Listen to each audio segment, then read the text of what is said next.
For the first time ever, broadcast and cable TV usage fell below 50% in a single month. And while streaming hasn't fully overtaken traditional TV usage just yet, the gap is the smallest it has ever been.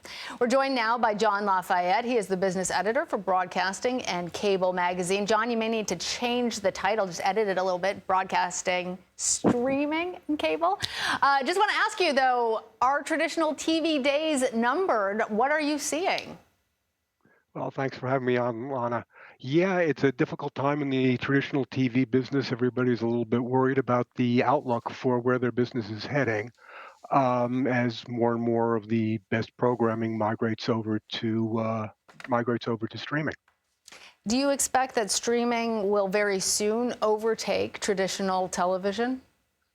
Well, if you look at it in this narrow context of looking at streaming versus broadcast and cable, yeah, the trick is that a lot of the traditional broadcast and cable, it's a delivery system, and a lot of the traditional people who have run television networks are now running streaming services. The company that owns CBS, for example, owns Paramount Plus and Pluto TV, and both of those are streaming services. So it's really the same company that's making a technology turnover. It's different. It's different if you look at it from the home. Nobody really was crazy about their cable companies, so going over to a streaming company that they associate more with content may be an easier bill to pay.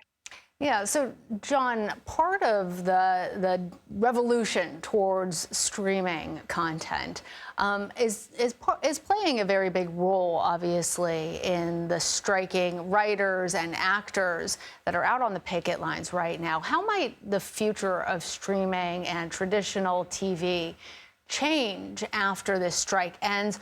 How does it all play into what writers and actors are demanding now? Well, that's a big part of the contractual agreements between how actors and writers both got paid for TV seasons. With traditional TV, you had a 22 episode order of a show. You had writers who would stick around for what is basically a full-time job. A lot of streaming shows are limited series, 8 episodes, 10 episodes. Uh, with the longer episode orders, those shows went into syndication, which is in a lot of cases where the real money for actors and producers came from. Jerry Seinfeld got rich not just because the show was a hit on NBC, but because it was sold into syndication, which has generated billions of dollars for the people who actually created the show.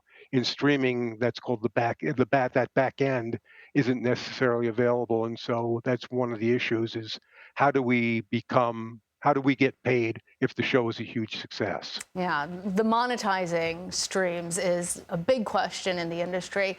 And it also lends itself to this question because right now, streamers are often raising prices. They're cutting back on people's ability to share with one another. And in many cases, we've heard from people who cut cords because their cable bills were so big and they found that streaming was a cheaper alternative. But now, when they bundle everything together, they're actually paying more for all these different streaming services than they were paying for cable. How does all of that impact viewership?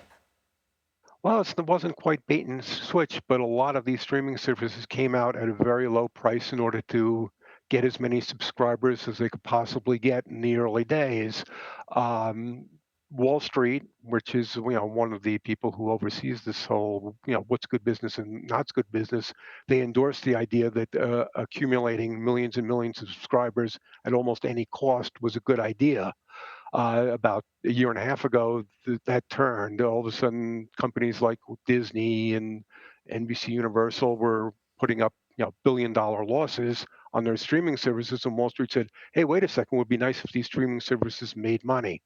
So, And Jon, one of the ways you do that is you cut the number of shows that you make, and the other way you do that is by raising prices on consumers, and that's what we've been seeing lately, is the prices for all of these streaming services have been going up. and now, of course, we're all hooked on our favorite shows and can't let them go. I'm wondering, Jon, in the final seconds that we have left, do you have any predictions for where the industry heads now?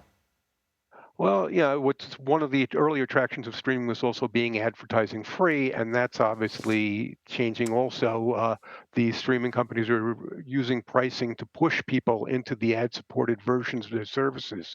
Netflix, Disney Plus are both ad-supported, and the prices for the ad-free versions of those streaming services is increasing much faster than the version with ads. So I think that if you went to streaming to avoid ads, you're going to be a little bit disappointed unless you've got a lot of money to spend on your TV habits. All right, Jon Lafayette, thank you. Thank you.